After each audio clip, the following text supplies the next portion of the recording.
السلام علیکم listeners, please channel کو سبسکرائب کیجیے اور بیل آئیکن کو ضرور پریس کیجیے۔ آج میں ریڈ کرنے جا رہی ہوں ناول کچھ عشق میں رنگ جنوبی تھا کہ قسط نمبر 11۔ ناول شروع کرنے سے پہلے میری آپ سب سے ریکویسٹ ہے کہ اس ویڈیو کے ڈسکرپشن میں میرے انسٹاگرام پیج کا لنک موجود ہے، پلیز اسے فالو کر دیجیے۔ چلیے شروع کرتے ہیں۔ باؤنڈری کے پاس وہ مسکراتے ہوئے شاہ رخ کو دیکھ رہا تھا اور اس کے ارد گرد پاگلوں کی طرح بھاگتے اچھلتے اپنے دوسرے کزنز کو بھی، جنہیں شاہ رخ نے خوار کر رکھا تھا، بڑی ہوشیاری اور پھرتی کے ساتھ پورے گراؤنڈ میں گھومتے ہوئے۔ اس نے بال کسی کے ہاتھ نہ لگنے دینے کی قسم کھا رکھی تھی۔ ایک پل کو تو اس نے خود گراؤنڈ میں اترنے کا سوچا تھا۔ شاہ رخ سے بال لے کر اپنے قبضے میں باسکٹ تک پہنچانا اس کے لیے مشکل نہ تھا، مگر اس وقت وہ کسی اور ہی موڈ میں تھا۔ آواز دے کر اس نے باؤنڈری پر بیٹھی مومو کو اپنی طرف بلایا تھا اور اس کے کان میں کچھ کہا تھا، جسے سنتے ہوئے اس نے شیطانی مسکراہٹ کے ساتھ پرجوش نظر آتے شاہ رخ کو دیکھا تھا۔ دھیان سے باؤنڈری پھیلانگتے اس نے شیز کی ہدایت سنی تھی۔ چھوٹے بھائی، یہ کیا کیا آپ نے؟ شاہی بہت غصہ کرے گا۔ باؤنڈری کے پاس موجود لڑکیوں نے ساری کارروائی کا مقصد بھانپ کر خبردار کیا تھا، مگر ان کی طرف توجہ دینے کے بجائے وہ مومو کو ہی دیکھ رہا تھا، جو تیر کی طرح بھاگتی ہوئی شاہ رخ کی طرف گئی تھی اور رکے بغیر گھٹنوں کے بل پھسلتی اس کی ٹانگوں کے بیچ سے نکلتی بے قابو ہوتی بال اپنے ہی بھائی کے حوالے کرتی بگٹک بھاگتی ہوئی باؤنڈری کی طرف آئی تھی، جہاں اس کی کزنز کے ساتھ شیز بھی کھل کر ہنستے ہوئے شاہ رخ کو ہی دیکھ رہا تھا، جو اس مداخلت پر پشت کے بل گرنے کے بعد صورت سے مومو کے پیچھے ہی آ رہا تھا۔ بھاگ جاؤ، رکنا مت، مومو کا ہاتھ پکڑ کر باؤنڈری کے پار کھینچتے اس نے ہدایت کی تھی۔ دیکھ لوں گا تم سب کو، شاہ رخ ان ہنستی لڑکیوں پر چیخا تھا۔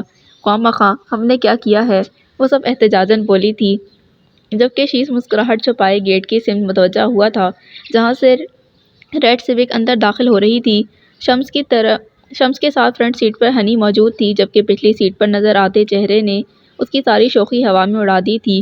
اپنے پوشن کی جانب بڑھتے ہوئے اس کی نظریں پارکنگ کی جانب ہی تھیں، جہاں وہ بگڑے تیوروں کے ساتھ ایک جھٹکے سے گاڑی کا دروازہ بند کرتی تیز قدموں کے ساتھ گھر کے اندر جا چکی تھی۔ دوسری جانب اس نے شکر کا سانس لیا تھا جب شمس گھر کی سمت جانے کی بجائے مومو کے پوشن کی طرف بڑھ گئے تھے، جہاں ان کے چچا منتظر کھڑے تھے۔ ان کے ساتھ مسئلہ آخر ہے کیا؟ حد ہوتی ہے کسی چیز کی، چینج تک نہیں کرنے دیا مجھے، جس طرح بیٹھی تھی اسی طرح ساتھ لے آئے۔ میں کہہ کر گئی تھی کل کہ میں کچھ دن بعد آؤں گی، تو پھر کیوں آپ پہنچے ہوا کے گھوڑے پر سوار؟ سدرا کے کمرے سے ابھرتی اس کی بلند آواز وہ بآسانی سن سکتا تھا۔ میرا یہاں دماغ خراب ہو رہا ہے اور آپ کو ہنسی آ رہی ہے، آپ سب نے کیا پاگل سمجھ رکھا ہے مجھے؟ وہ یقیناً سدرا پر بھڑکی تھی۔ مجھ پر کیوں غصہ کر رہی ہو؟ مجھے تو پتہ بھی نہیں وہ کب تمہیں لینے جا پہنچے۔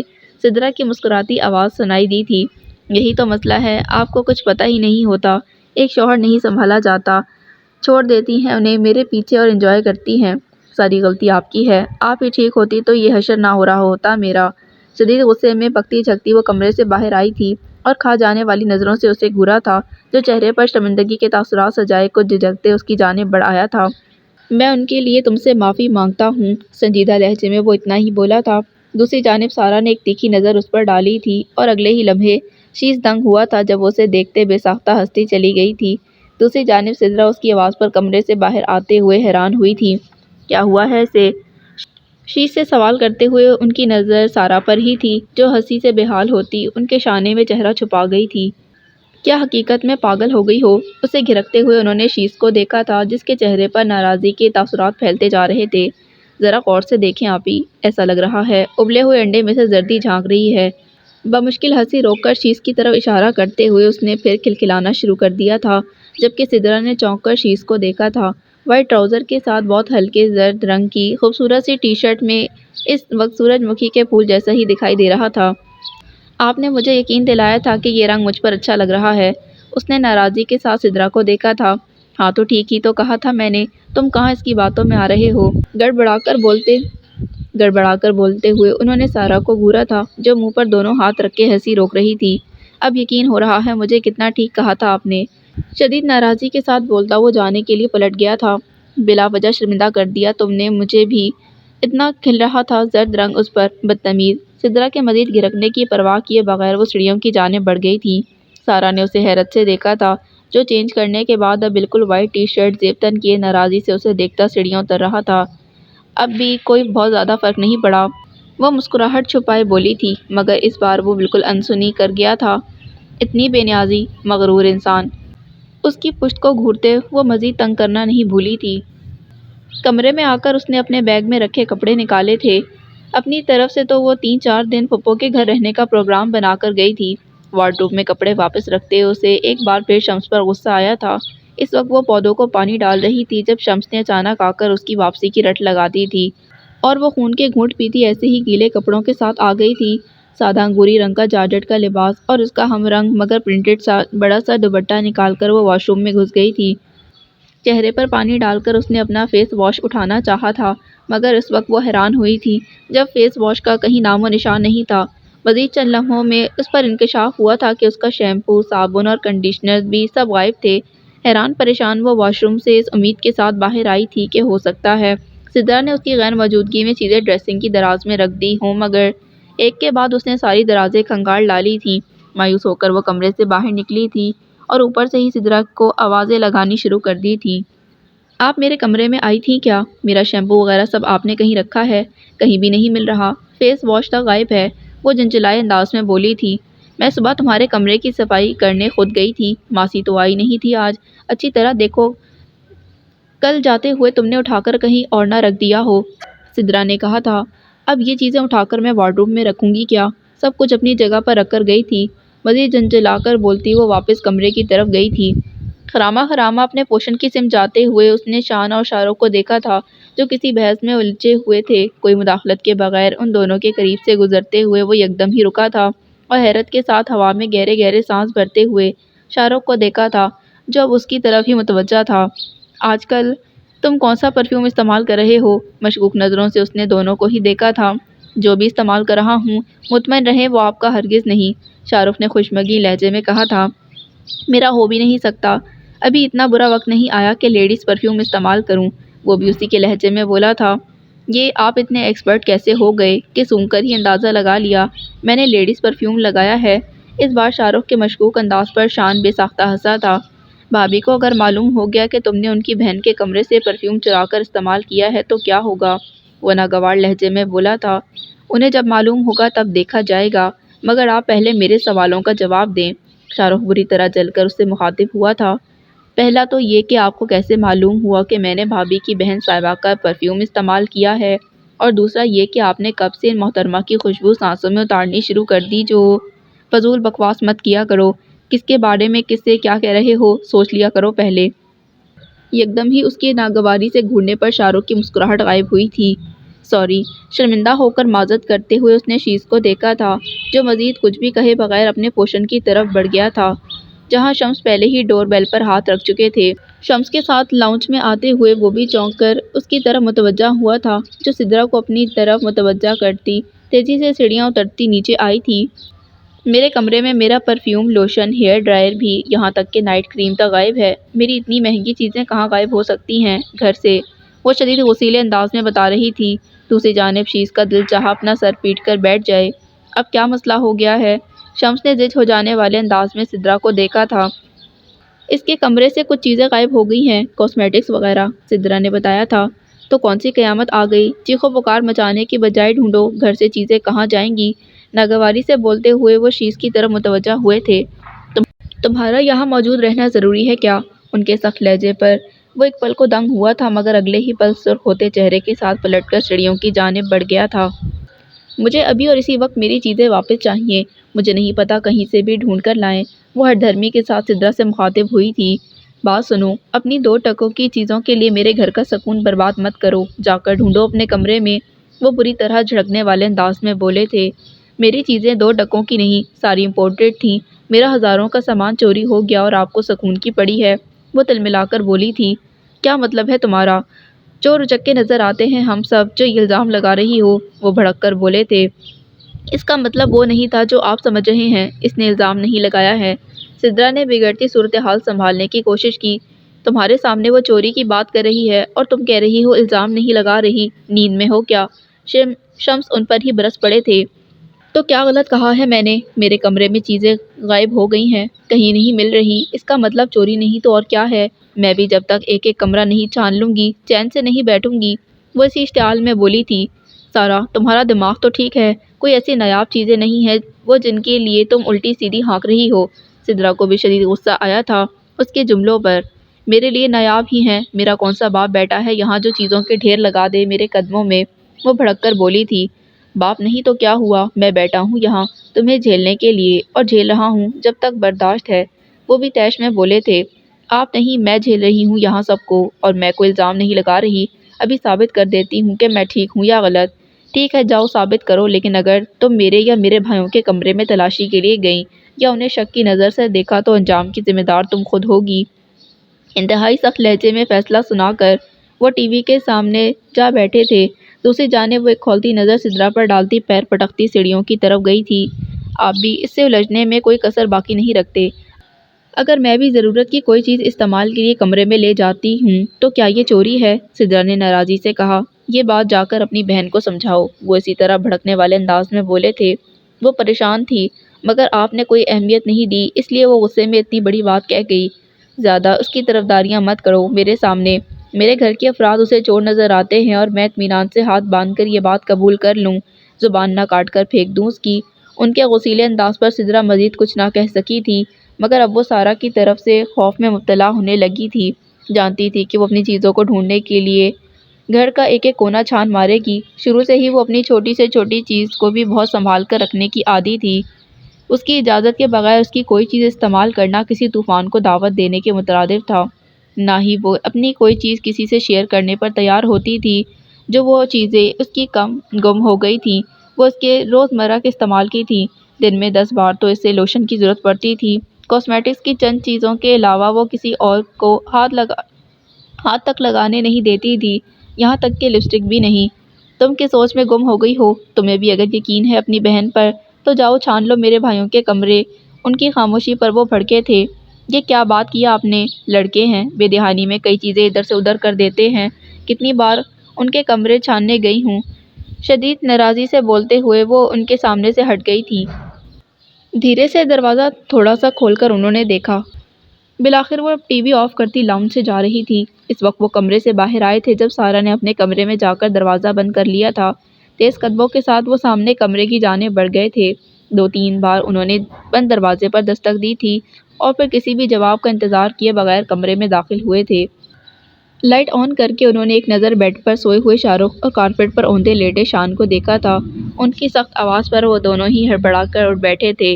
اس سے پہلے کہ میں کوئی سوال کروں وہ ساری چیزیں میرے سامنے لا کر رکھو جو میرا سر اس بدلحاظ لڑکی کے سامنے جھکا دینے کے لیے کافی ہیں۔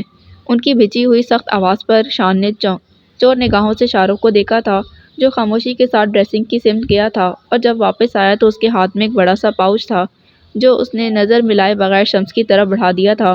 ایک ایک چیز نکال کر بیڈ پر ڈالتے وہ کڑی نظروں سے ان دونوں کو بھی دیکھ رہے تھے جو فک چہرے کے ساتھ سر جھکائے کھڑے تھے۔ کیا ہے یہ سب؟ خالی پاؤچ بیڈ پر پھینکتے ہوئے وہ بفر کر بولے تھے۔ میں سینہ تان کر جن کا دفاع کر رہا تھا، یہ ہے ان کی اوقات۔ وہ شعلہ بار نظروں سے ان دونوں کو دیکھتے بولے تھے۔ اب کیا منہ لے کر جاؤں میں باہر؟ بتاؤ مجھے، جا کر اقرار کر لوں کہ یہ ہیں میرے بھائی، اور کیا جواب دوں گا سدرا کو جسے میں نے باور کروا دیا تھا کہ اس کی بہن غلط ہے؟ وہ شدید غصے میں بولے تھے۔ کس نے کی ہے یہ گھٹیا اور گری ہوئی حرکت؟ میں صرف شیمپو لینے گیا تھا اور باقی چیزیں خود تمہارے پیچھے چل کر آ گئیں۔ وہ بھڑک کر شاہ رخ کی بات کاٹ گئے تھے۔ شرم نہیں آئی تمہیں اس کے کمرے میں جا کر چیزیں اٹھاتے ہوئے؟ کیا تم جانتے نہیں ہو کہ کس قسم کی زبان رکھتی ہے وہ؟ بھرے ہجوم میں تمہیں بے عزت کرنے کی جرأت رکھتی ہے وہ۔ پھر بھی تم نے یہ حرکت کر ڈالی، اور آخر ضرورت ہی کیا تھی یہ فضول کام کرنے کی؟ تمہارے چمڑے جیسی کھال پر یہ چیزیں اثر انداز ہو سکتی ہیں کبھی؟ بری طرح گھرکتے ہوئے انہوں نے مزید شرمندہ کیا تھا۔ بڑے بھائی آپ میری بات سن لیں، شان نے بامشکل درمیان میں کہا تھا۔ آج اکیڈمی میں سارے اسٹاف کی ایک گیٹ ٹوگیدر تھی، ہم وہیں جانے کے لیے تیار ہو رہے تھے۔ اس سب میں بھی شاہی کے ساتھ شامل تھا۔ اسے شیمپو چاہیے تھا اور میری ڈرائر مشین خراب ہو گئی تھی تو میں نے کہا تھا سارا کی ہیئر ڈرائر مشین لے آئے، وہ ایک بار پہلے بھی مجھے استعمال کرنے کے لیے دے چکی تھی تو پھر تم نے سوچا کہ اسے اپنا ہی مال سمجھ لوں۔ شمس نے جھڑکنے والے انداز میں اس کی بات کاٹ کر شاہ رخ کو گھورا تھا۔ شیمپو اور ہیئر ڈرائر تک تو سمجھ آ گیا، مگر یہ باقی چیزیں یہاں کیا کر رہی ہیں؟ وہ پوچھ رہے تھے۔ وہ اچھی لگ رہی تھی تو ساتھ لے آیا۔ جوتے اتار کر دن میں 10 بار تمہارے سر پر مارنے چاہیے۔ شمس دوبارہ بھڑکے تھے۔ جاؤ سنو جا کر اس کی زبان سے اگلتے لقب۔ آج چوری کا الزام لگا رہی ہے، کل کوئی اس سے بھی بڑا تمغہ تمہارے ذریعے مجھے مل جائے گا۔ مزید کرو ایسی گھٹیا حرکتیں تاکہ میری ناک مکمل کٹ جائے اس کے سامنے۔ بمشکل ضبط کے باوجود ان کا طیش بڑھ رہا تھا۔ میں یہ چیزیں ہمیشہ اپنے پاس رکھنے نہیں لایا تھا، مجھے وقت نہیں ملا ورنہ استعمال کے بعد یہ چیزیں واپس رکھ آتا۔ مجھے معلوم نہیں تھا کہ وہ آج ہی آ جائے گی، کیونکہ اس نے بھابھی سے کہا تھا کہ وہ کچھ دن رک کر آئے گی، اس لیے میں مطمئن تھا میں رات تک ضرور یہ چیزیں اس کے کمرے تک پہنچا دیتا، مگر اس کی اچانک آمد پر میں فوری طور پر کچھ نہیں کر سکا تھا۔ مجھے معاف کر دیں، میری غلطی کی وجہ سے آپ کو باتیں سننی پڑیں، میں شرمندہ ہوں۔ ہمت کر کے اپنی صفائی اجلت میں بیان کرتے ہوئے شاہ رخ نے واقعی ندامت کے ساتھ معافی مانگی تھی۔ یہ پاؤچ بھابھی کے حوالے کر کے ان کو سب سچ بتا دوں گا، وہ سارا سے بات کر لیں گی۔ شان نے درمیان میں معاملے کا حل بتایا تھا۔ چپ رہو تم، مجھے میری بیوی کے سامنے شرمندہ کرنے کے سارے راستے معلوم ہوتے ہیں تم سب کو۔ شمس نے ناگواری کے ساتھ اسے ڈپٹا تھا۔ اسی پاؤچ میں واپس ڈالو یہ سامان۔ ان کی ہدایت پر شان نے سرعت سے ساری چیزیں پاؤچ میں رکھی تھیں اور پھر بیڈ کے نیچے سے ہیئر ڈرائر کا پیکٹ نکال کر وہ بھی شمس کے حوالے کر دیا تھا۔ شان، میں یہ سب اپنے کمرے میں لے جا رہا ہوں، مگر کل یہ چیزیں سدرا کی نظر میں آئیں گی تو مجھے ان کے بارے میں کچھ معلوم نہیں ہوگا، لیکن وہ تمہارے سامنے ذکر کرے یا نہ کرے تم نے اسے بتا دینا کہ تم نے احتیاطاً یہ چیزیں سمیٹ کر کمرے میں رکھ دی تھیں، مگر بتانا بھول گئے تھے۔ حالانکہ ضرورت نہیں ہے یہ سب کرنے کی، تم دونوں کی فطرت جانتی ہے وہ، مگر یہاں میری عزت کا بھی سوال ہے۔ شان کو ہدایت کرتے ہوئے آخر وہ پھر بھڑکنے والے انداز میں بولے تھے۔ سمجھ گئے ہو کیا کہا ہے میں نے؟ دروازے کی سمت جاتے جاتے رک کر خونخوار انداز میں پوچھ رہے تھے، جس پر شان نے فوراً ہی اس بات میں سر ہلایا تھا۔ آپ فکر نہ کریں، میں ویسا ہی کروں گا جیسے آپ نے کہا ہے۔ ہاں تم تو ماہر ہو ایسے کاموں میں، میری بیوی معصوم سی تو ہے، آ جائے گی تمہارے جھانسے میں۔ کھا جانے والی نظروں سے ان دونوں کو گھورتے وہ باہر نکل گئے تھے۔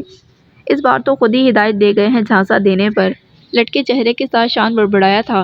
سب تمہاری وجہ سے ہوا ہے، غلطی ہو گئی جو گدھوں کے ساتھ گھن کی طرح پھنس گیا۔ مجھے بتا دینا چاہیے تھا بڑے بھائی کو کہ تم نے سارا کو تنگ کرنے کے لیے یہ حرکت کی تھی، شان نے اسے گھورتے کہا تھا، جو خلاصی ہو جانے پر اطمینان سے بیڈ پر گر گیا تھا۔ تبھی شاہ رخ کا سیل فون چیخا تھا۔ ساری چیزیں بھائی کے حوالے کر دی ہیں یا سارا سے لسٹ بنوا کر بھائی تک پہنچاؤں؟ مسکراتی آواز پر شاہ رخ اٹھ کر بیٹھ گیا تھا۔ آپ کو بڑی انجوائمنٹ ملتی ہے ہماری بے عزتی پر، وہ تپ کر بولا تھا۔ پکا یقین ہے مجھے تم باہر کھڑے ضرور کنسوئیاں لے رہے ہوگے، اتنا نہ ہوا کہ مدد کے لیے اندر آ جاتے۔ چوری تم کرو باتیں ہم سنیں، پاگل سمجھ رکھا ہے، شیش نے اسے مزید جلایا تھا۔